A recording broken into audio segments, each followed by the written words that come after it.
aqui à sua casa para louvarmos e exaltarmos o seu santo nome. Nós viemos até aqui hoje porque um dia nas nossas vidas o Senhor Jesus, o Senhor Deus, Ele fez um grande milagre na nossa vida. Ele nos tirou das trevas para a sua maravilhosa luz, nos deu vida juntamente com Ele através do seu Filho Jesus Cristo. Se há um fio condutor nos evangelhos de Mateus, Marcos, Lucas e João que tece as narrativas da vida extraordinária de Jesus Cristo, sem dúvidas, meus irmãos, o fio condutor é os milagres de Cristo. Cristo ele realiza diversos milagres ao longo dos 4 evangelhos, e esses milagres, eles transcendem a barreira do ordinário. São coisas extraordinárias, desafiando as leis da natureza, proclamando o poder divino do reino de Deus. Os evangelhos descrevem em detalhes apenas 35 milagres, mas com certeza Jesus operou muitos e muitos mais milagres. Mas esses 35 milagres que são descritos nos 4 evangelhos, eles são suficientes para nós deleitarmos e apreciarmos a pessoa de Jesus Cristo. Cristo ele realizou milagres não apenas para demonstrar sua compaixão pelas pessoas, mas ele realizou diversos milagres para convencer as pessoas acerca de quem ele era, o Filho de Deus encarnado, e também para ensinar aos seus discípulos sobre a verdadeira identidade de quem ele era e para que ele estava nesta terra. Os milagres da graça de Deus, eles abrem um caminho muito importante nos evangelhos. Eles abrem o caminho para que as pessoas ouvissem o que Jesus tinha a falar para cada uma delas. Jesus operava milagres, as pessoas ficavam maravilhadas com esses milagres e então os ouvidos daqueles que eram as ovelhas de Deus eram abertos para ouvir a sua palavra. As pessoas então ouviam a palavra porque viam os milagres de Jesus, os grandes milagres operados por Jesus. Certamente, irmãos, nós não somos salvos porque Jesus operou milagres, nós somos salvos pelo sacrifício de Cristo na cruz, mas os milagres de Jesus abriam ouvidos daqueles que eram os seus escolhidos. A partir desse domingo, eu estarei trazendo uma série de mensagens sobre os milagres de Cristo, os milagres de Jesus, os diversos milagres que Jesus operou ao longo dos evangelhos e como eles podem trazer ensinamentos poderosos para a nossa vida cristã e também para a edificação da igreja. Hoje, particularmente, eu quero tratar sobre o milagre. Eu pediria que os irmãos abrissem no Evangelho de Lucas, capítulo de número 17.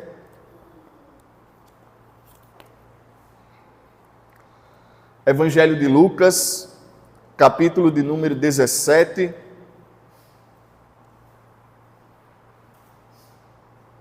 A partir do verso de número 11. Evangelho de Lucas, capítulo de número 17, a partir do verso de número 11, todos encontraram? Assim diz a santa palavra do Senhor, a partir do verso 11. De caminho para Jerusalém, passava Jesus pelo meio de Samaria e da Galileia. Ao entrar numa aldeia, saíram-lhe ao encontro 10 leprosos, que ficaram de longe e lhe gritaram, dizendo: Jesus, Mestre, compadece-te de nós. Ao vê-los, disse-lhe Jesus: Ide e mostrai-vos aos sacerdotes. Aconteceu que um deles foram purificados. Um dos 10, vendo que fora curado, voltou, dando glória a Deus em alta voz. E prostrou-se com o rosto em terra aos pés de Jesus, agradecendo-lhe, e este era samaritano. Então Jesus lhe perguntou: não eram 10 os que foram curados? Onde estão os 9? Não houve porventura quem voltasse para dar glória a Deus, senão este estrangeiro? E disse: levanta-te e vai, a tua fé te salvou. Vamos orar, meus irmãos, nesse momento. Santo Deus, maravilhoso Pai, eu quero te agradecer, Senhor, por essa manhã, por esse momento em que nós temos a oportunidade de ouvir a tua palavra, Senhor. Ó Deus, Que essa tua palavra apenas, Senhor, não passe pelos nossos ouvidos, mas sem produzir vida em nosso coração, Pai. Mas que ela possa verdadeiramente nos trazer ensino da tua parte, Pai, para aplicarmos na nossa vida diária. É assim que eu te oro, no nome santo de Jesus. Amém. Meus irmãos, esse texto, um texto bem conhecido da cura dos 10 leprosos, ele está registrado aqui no Evangelho de Mateus, no capítulo 17, a partir do verso 11. E se nós observarmos, o verso de número 11 vai nos dizer que Jesus estava em caminho para Jerusalém. Jesus viajava ali pelas fronteiras entre os territórios de Samaria e da Galileia. E Jesus, ele viajava por esses territórios, e é bom lembrarmos que antes de Jesus iniciar essa viagem, esse percurso nesse caminho para Jerusalém, onde Jesus passava por esses territórios da Samaria e da Galileia, é bom nós lembrarmos que no capítulo 16, um capítulo anterior, Jesus ele ensinava através da parábola do administrador infiel. Se nós voltarmos aí um pouquinho no capítulo 16, a partir do verso 1, nós vamos perceber que Jesus ele vai tratar sobre a parábola do administrador infiel, nos versos de 1 a 13, onde Jesus ele vai reprovar a avareza no coração dos homens, né? Só que os fariseus, ouvindo esta parábola que Jesus falava sobre o administrador infiel, eles vão ridicularizar Jesus por causa dessa parábola. Mas Jesus vai reprovar esses fariseus por causa da hipocrisia do coração deles. Os fariseus ridicularizavam a parábola de Jesus, mas ao mesmo tempo o seu coração eram hipócritas e que Deus conhecia os seus corações. Se nós observarmos aqui no verso 14 do capítulo 16, os irmãos podem voltar aí, o verso 14 do capítulo de número 16, o texto vai dizer o seguinte: os fariseus que eram avarentos ouviam tudo isto e o ridicularizavam. Aí no verso 15 diz o seguinte: mas Jesus lhes disse: vós sois o que vos justificais a vós mesmos diante dos homens, mas Deus conhece o vosso coração. Então, é muito propício, meus irmãos, que a cura aqui que acontece dos 10 leprosos, aqui quando Jesus estava de caminho para Jerusalém, é muito propício também para mostrar aos fariseus que Jesus não apenas falava sobre o reino de Deus. Jesus não era hipócrita como aqueles fariseus no seu coração, mas Jesus falava, mas também Jesus agia como representante do reino de Deus. Os milagres, eles serviam como prova cabal de quem Jesus era. Jesus não apenas soltava palavras ao vento, mas Jesus provava através dos seus milagres quem de fato ele era. Os milagres atestavam quem era a pessoa de Cristo. Então, é inegável que as palavras de Jesus tinham validade. Por quê? Porque ele demonstrava através dos seus milagres que de fato ele tinha poder.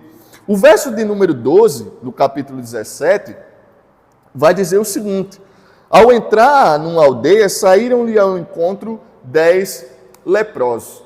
Jesus estava ali no caminho para Jerusalém, e quando ele se aproxima de uma aldeia, lhe saem ao encontro 10 leprosos.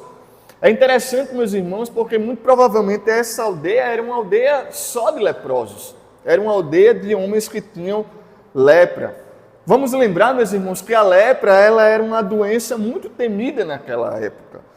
Os leprosos eles eram considerados impuros, eles eram tirados do meio do povo, eles eram afastados da sociedade, viviam excluídos à margem da sociedade. Então, eles não podiam se aproximar das pessoas saudáveis. Eles tinham que viver em lugares isolados, em leprosários, nem participar das atividades sociais e religiosas. Então, muito provável que essa aldeia era uma aldeia de leprosos. Em Levítico, capítulo 13, no verso 45 e 46, vai dizer o seguinte: que o sacerdote, ele tirava os leprosos do meio do arraial e afastavam eles do meio do povo. Levítico vai dizer o seguinte: as vestes dos leprosos, a quem está a praga, serão rasgadas e os seus cabelos serão desgrenhados. Coube ao o bigode e clamará: imundo, imundo, será imundo durante os dias em que a praga estiver nele. É imundo, habitará só, a sua habitação será fora do arraial. Então os sacerdotes tiravam os leprosos do meio do povo, tiravam os leprosos do meio das pessoas saudáveis e os afastavam. Então eles viviam à margem da sociedade. Então, ao entrar nesta aldeia, quando Jesus se depara nessa aldeia, saíram ao seu encontro 10 leprosos. Entre esses havia judeus e samaritanos. Lembremos que Jesus estava caminhando ali entre a fronteira entre Samaria e Galileia. Então, haviam ali, nesse leprosário ali, haviam judeus e haviam também samaritanos. E é interessante, irmãos, esse fato, porque nós sabemos que judeus e samaritanos não se misturavam. Mas diante da lepra, diante da doença, isso fica em segundo plano. Não fosse essa doença, jamais se permitiria que os samaritanos se associassem com os judeus. A lepra apaga as distinções religiosas. A miséria, ela vai nivelar os homens e a dor, certamente, ela quebra barreiras. De que vale? De que vale todo o dinheiro de um homem diante de um leito de morte?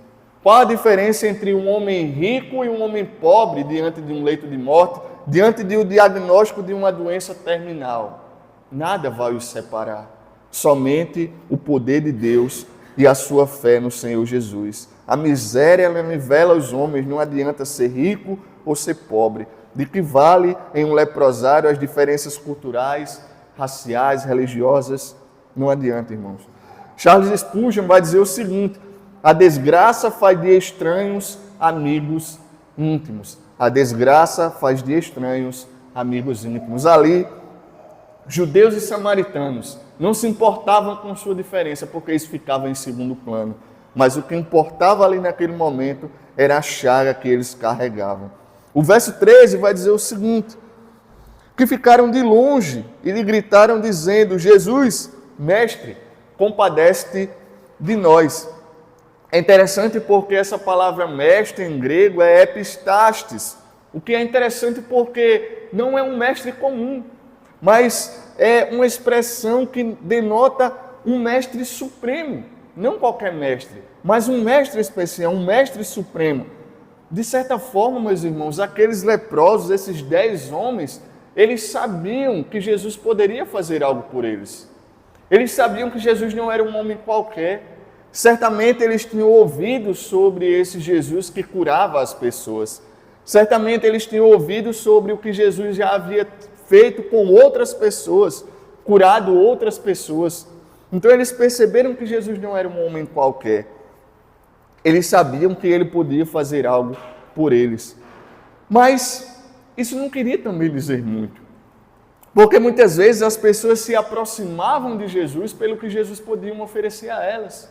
Uma cura, um alimento. Então, saber que Jesus poderia fazer algo por aqueles homens não dizia muito acerca do que eles sentiam no seu coração. Muito provavelmente a maior vontade que eles tinham era ser curados e nada mais do que isso.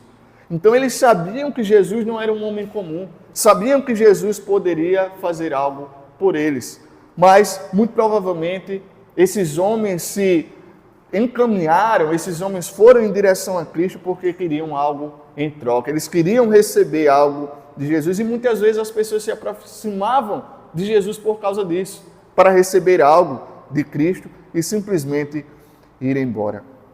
O verso 14 vai continuar e vai dizer o seguinte: ao vê-los, disse-lhe Jesus: ide e mostrai-vos aos sacerdotes. Aconteceu que indo eles foram purificados. É interessante que no verso 14, o evangelista Lucas, ele inicia dizendo que Jesus viu aqueles homens ao vê-lo. É interessante porque Jesus ele sempre contemplava a necessidade. Jesus tinha compaixão pelas pessoas, contemplava as necessidades deles, daqueles que pediam, daqueles que clamavam pelo seu nome. Sempre que alguém clamava pelo nome de Jesus, Jesus se compadecia daquele que clamava pelo seu nome. Jesus, filho de Davi, tem misericórdia de mim. Quem não lembra do cego que clamava e clamava pelo nome de Jesus? Jesus sempre se compadecia daqueles que clamavam pelo seu nome. E interessante porque Jesus dá-lhe uma ordem a esses 10 homens: ide e mostrai-vos aos sacerdotes. Ao vê-los, disse-lhe Jesus: ide e mostrai-vos aos sacerdotes. Era tarefa, meus irmãos, também dos sacerdotes comprovar se as pessoas de fato estavam livres da lepra, examinar as pessoas para verificar, para atestar se as pessoas estavam livres da lepra, se a lepra de fato ela tinha ido embora. Em Levítico capítulo 13, verso 17, também vai tratar sobre isso. Vai dizer o seguinte: e este, o sacerdote, o examinará, se a lepra se tornou branca. Então o sacerdote declarará limpo o que tem a praga, está limpo. Jesus, ele tem poder e compaixão. Isso é demonstrado em todos os evangelhos. Poder sem compaixão certamente é tirania, irmãos. Poder sem compaixão é tirania, mas compaixão sem poder também demonstra fraqueza. Jesus, ele tinha um equilíbrio entre o seu poder de curar as pessoas e a compaixão por elas. Como é interessante porque Jesus não tocou nesses homens. Jesus não lhes tocou, como ele já havia feito no próprio Evangelho de Lucas, no capítulo 5, dos versos 12 ao 16. Jesus, ele cura os homens, mas tocando-lhes. Mas nesse caso, Jesus não tocou. Nem mesmo Jesus declara para esses homens que eles estão limpos. Jesus não declara para esses homens que eles estão curados. Jesus simplesmente diz: ide e mostrai-vos aos sacerdotes. Jesus não tinha dado nenhuma garantia a esses homens de que eles seriam curados. Jesus simplesmente dá uma ordem: ide e mostrai-vos aos sacerdotes. Isso era o que a lei exigia, que os leprosos eles se mostrassem aos sacerdotes para que o sacerdote atestasse que aqueles homens não tinham mais lepra. Então perceba, Jesus dá uma ordem a esses homens para que eles se apresentem aos sacerdotes, mas os homens ainda estavam com a lepra, no momento em que Jesus diz: ide e mostrai-vos. Então eles vão porque eles acreditam que Jesus estava de certa forma lhe dizendo que aquela doença iria ser curada. Esses homens, eles acreditam nas palavras de Cristo. Eles acreditam que de fato algo vai acontecer nas suas vidas. Só um sacerdote, ele tinha a função de autoridade sanitária para inspecionar aqueles homens. E esses homens vão. Então, ao atestar a purificação do leproso, o sacerdote reintegrava aquele homem à sociedade, no convívio com todos. Então, Jesus dá a ordem a esses homens, e esses homens atendem a essa ordem. Eles prontamente obedecem à ordem de Jesus. Meus irmãos, Jesus era o único que poderia curar aqueles homens.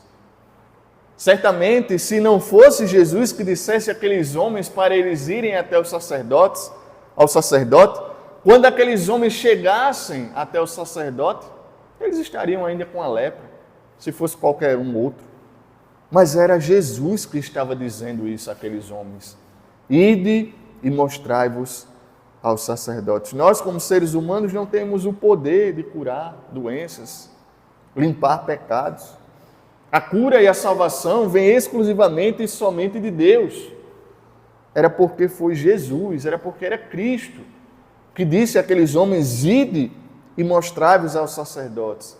Foi por isso que aqueles homens foram curados. Outro ponto a se destacar é que a cura ou a salvação não é algo que merecemos. O que aqueles homens fizeram para merecer essa cura? Nada. Os leprosos não fizeram nada para merecer a cura. Eles não eram pessoas especiais ou justas. Pelo contrário, à vista da sociedade, aqueles eram homens impuros. Estavam afastados, à margem da sociedade, mas Jesus teve compaixão deles e o curou. Isso é um lembrete para nós, irmãos, de que a graça de Deus não é algo que nós podemos ganhar ou merecer. Aqueles homens, eles não mereciam. Nós não merecemos. É um presente gratuito que Deus nos dá. A salvação, a cura, a provisão nas nossas vidas é um presente que Deus nos dá, nós não merecemos. Presente gratuito de Deus. Assim como esses 10 homens receberam a cura, presente gratuito de Deus, eles não mereciam. Nós também não merecemos. O Senhor nos dá de bom grado pela sua graça. Os versos 15 e 16 vai nos dizer o seguinte: Um dos 10, vendo que fora curado, voltou dando glória a Deus em alta voz. Verso 16. E prostrou-se com o rosto em terra, aos pés de Jesus, agradecendo-lhe. E este era samaritano. Interessante, mais um fato que acontece, um dos 10 voltou para agradecer. Um daqueles 10 homens voltou. Enquanto os outros, após perceberem que estava curado, após se apresentarem diante do sacerdote, voltaram para suas casas, voltaram para suas vidas, voltaram a ter uma vida normal. Mas um daqueles 10 homens, ele voltou para agradecer.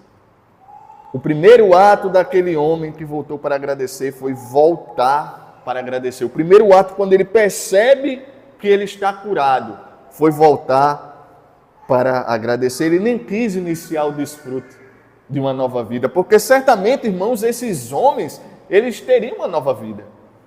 A vida deles foi totalmente transformada. Eles viviam à margem da sociedade, numa aldeia de leprosos, não poderiam ter contato com pessoas saudáveis.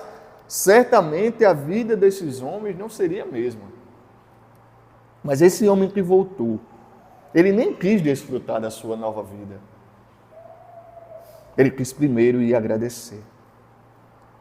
Outro detalhe que o texto nos mostra é que ele era samaritano. Ele não era judeu. Isso é importante para nos mostrar que o mais improvável dos leprosos é que voltou. O mais improvável daqueles leprosos é o que voltou. Não foi um judeu que voltou, mas foi um samaritano que voltou para agradecer. Hernandes Dias Lopes, comentando acerca desse texto, ele vai dizer o seguinte: a obediência é o caminho da cura. A fé no poder e na compaixão de Jesus precisa ser exercida na obediência a Jesus. Quando se obedecem à ordem de Jesus, a fé toma posse do milagre, pois aquele que ordena é o mesmo que dá poder para que a ordem se cumpra. Repetindo, pois aquele que ordena é o mesmo que dá poder para que a ordem se cumpra. Jesus, ele deu uma ordem àqueles homens. O mesmo que ordenou que aqueles homens fossem e se mostrassem aos sacerdotes, é o mesmo que tem o poder de curar. Com esta cura, Jesus nos ensina sobre a gratidão, irmãos. A gratidão. Imagine aqueles homens indo no meio do caminho se apresentar àquele sacerdote. Em algum momento ali no meio do caminho, eles perceberam que estavam curados. Em algum momento ali, quando eles estavam se dirigindo até o sacerdote, eles começaram a perceber que eles não tinham mais lepra, mas que eles estavam curados. Eles perceberam isso. Só que a atitude de um daqueles 10 homens o destacou entre os demais. Enquanto os outros, eles perceberam que estavam curados e simplesmente se dirigiram, continuaram se dirigindo até o sacerdote e voltaram para as suas vidas normais. Um daqueles 10 homens, ele teve uma atitude diferente. Ele voltou, ele retornou para agradecer ao Senhor. Esse ato de gratidão foi tão importante que Jesus o elogiou e o chamou de filho. Isso nos mostra, meus irmãos, que a gratidão é uma resposta apropriada a tudo o que Deus nos dá, a tudo o que Deus faz para as nossas vidas, a tudo o que Deus já fez pela nossa vida. A gratidão é uma resposta apropriada à bondade de Deus em nossas vidas. Nos versos 17 e 18, o texto vai continuar e vai dizer o seguinte: então Jesus lhe perguntou: não eram 10 os que foram curados? Onde estão os 9? Não houve porventura quem voltasse para dar glória a Deus, senão este estrangeiro? É interessante porque Jesus faz algumas indagações como que surpreso. Mas na verdade Jesus não estava surpreso. Jesus queria mostrar e deixar evidente para os ouvintes, aqueles que estavam ouvindo, o que tinha acontecido ali. Jesus queria deixar claro para aqueles que estavam vendo e aqueles que ouviam o que havia acontecido ali. Lembram dos fariseus hipócritas que Jesus censura? Jesus queria que aqueles fariseus vissem e atestassem o que estava acontecendo ali. Que Jesus não apenas diz palavras, mas ele age na vida do pecador. que Jesus tem poder, não somente para curar, mas para perdoar pecados. É o que Jesus vai fazer na vida deste homem. Jesus não apenas cura esse homem de uma dor física, de uma doença física, mas Jesus vai curar esse homem espiritualmente, que é a melhor cura que pode existir. Então Jesus não está surpreso porque apenas um voltou, mas Jesus quer deixar claro o que estava acontecendo ali. O ensinamento aos seus discípulos e aos demais ouvintes de que ele era o Filho de Deus. E o verso 19 vai dizer o seguinte: e disse-lhe Jesus: levanta-te e vai, a tua fé te salvou. Os outros homens, os outros 9 homens, eles mostraram fé em ir até o sacerdote. Eles mostraram confiar no que Jesus havia dito, na ordem de Jesus. Eles confiaram na ordem de Jesus. Eles demonstraram fé na ordem de Jesus. Eles atenderam ao que Jesus pediu. Ide e mostrai-vos ao sacerdote. Mas este homem, ele não demonstrou apenas fé na cura. Este homem que retornou, ele não demonstrou apenas fé que Jesus iria o curar. Mas esse homem que retornou, ele demonstrou fé em quem o curava. Ele demonstrou fé na pessoa que o curava, quem era Cristo. Os outros 9, eles foram apenas curados. Mas este homem, ele foi curado e foi salvo. Porque há uma grande diferença, irmãos. Há uma grande diferença entre ser curado e ser salvo. Muitos daqueles que recebiam as bênçãos de Jesus, muitos daqueles que recebiam a cura, a provisão de Jesus, muitos deles apenas recebiam isso, mas não recebiam a salvação. Porque eles só estavam buscando benefício próprio. Mas este homem, ele apenas não recebeu a cura da sua doença, mas ele também recebeu a salvação. Ao voltar, este samaritano, ele recebeu a maior de todas as curas, a cura espiritual. Certamente, meus irmãos, o maior milagre que nós possamos testemunhar nessa vida, o maior milagre que nós podemos testemunhar na nossa vida é a nossa salvação, meus irmãos. É a nossa salvação. Vivíamos desgarrados, vivíamos distantes do Senhor, mas um dia Ele resolveu nos resgatar, nos chamar para a sua maravilhosa luz. E essa é a maior cura, o maior milagre que nós podemos testemunhar. A partir desse texto, irmãos, eu quero trazer 2 aplicações para a nossa vida cristã. A primeira aplicação é que precisamos ter fé e acreditar no Senhor, mesmo quando nós não visualizamos o milagre ainda. Muitas vezes passamos por situações tão difíceis na nossa vida, momentos tão complicados, situações tão adversas, que muitas vezes começamos a desacreditar, começamos a perder a nossa fé. Mas nós precisamos ter fé, meus irmãos. Precisamos acreditar que o Senhor, Ele tem o controle de todas as coisas. O Senhor, Ele mantém sobre a sua mão todas as coisas. O Senhor rege este universo. Ele controla todo o mundo.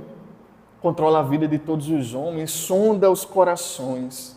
Ele sabe de todas as coisas. Ele sabe das nossas necessidades. Ele sabe do que nós precisamos. Ele sabe do que nós necessitamos. Mas precisamos ter fé. Mesmo quando a situação diz que não. Mesmo quando a situação é totalmente contrária. Mesmo quando isso pesa sobre os nossos ombros. O livro de Hebreus, no capítulo 11, verso 1, diz que, ora, a fé é a certeza das coisas que se esperam, a convicção de fatos que não se veem. Muitas vezes nós não conseguimos visualizar o milagre. Muitas vezes nós não conseguimos visualizar a saída daquela situação difícil. Mas o Senhor Jesus, o Senhor Deus, é aquele que vê o quadro por completo. Nós vemos apenas a situação momentânea. O Senhor Deus, Ele vê o quadro por completo, Ele vê toda a situação por completo. Quando Jesus disse àqueles homens, ide e mostrai-vos aos sacerdotes, aqueles homens ainda estavam com a lepra. Eles não estavam curados. Se aqueles homens observassem apenas aquela situação, naquele momento eles não iriam. Certamente eles não iriam. Se eles observassem apenas a situação do momento, eles não iriam. Mas aqueles homens, eles tiveram fé em algo que eles ainda não visualizavam. Eles tiveram fé em algo que eles ainda não estavam vendo, que era a sua cura. Precisamos ter fé, irmãos, naquilo que nós não vemos. Porque apesar de nós não visualizarmos com os nossos olhos, o Senhor vê. Porque Ele vê todas as coisas. Aqueles homens, eles não conseguiam enxergar, mas Jesus via e enxergava a cura de cada um deles. Precisamos ter fé e acreditar no Senhor. Segundo, é necessário termos gratidão em todos os momentos. Em todos os momentos. Não só nos momentos de bonança e de felicidade, mas também nos momentos de tristeza, de dor. Precisamos ter gratidão. Se estamos passando por um momento de dor, devemos ser gratos a Deus. Se estamos passando por um momento de felicidade, devemos ser gratos a Deus. Em todos os momentos. 1 Tessalonicenses, capítulo 5, verso 18 diz: em tudo dai graças. Em tudo dai graças, porque esta é a vontade de Deus em Cristo Jesus. Meus irmãos, na nossa vida cristã, nós não vamos só ter momentos de bonança e de alegria. Certamente teremos muitos momentos de tristeza. E muitas vezes os momentos de tristeza são demoram mais tempo do que os momentos de felicidade. Ou muitas vezes os momentos de tristeza nós lembramos mais do que os momentos de felicidade. Certamente iremos passar por esses momentos. Mas é nesses momentos que também devemos ser gratos a Deus, temos gratidão. Nos momentos de tristeza, de dor, o Senhor nos ensina, o Senhor nos aproxima dEle. É o momento de termos maior comunhão com o Senhor. Por isso devemos ser gratos. Lembremos que a gratidão é a resposta apropriada para o que Deus faz nas nossas vidas. A gratidão é a resposta apropriada para o que Jesus faz na nossa vida. Em resumo, meus irmãos, a história da cura dos 10 leprosos é um testemunho, primeiramente, do poder de Deus.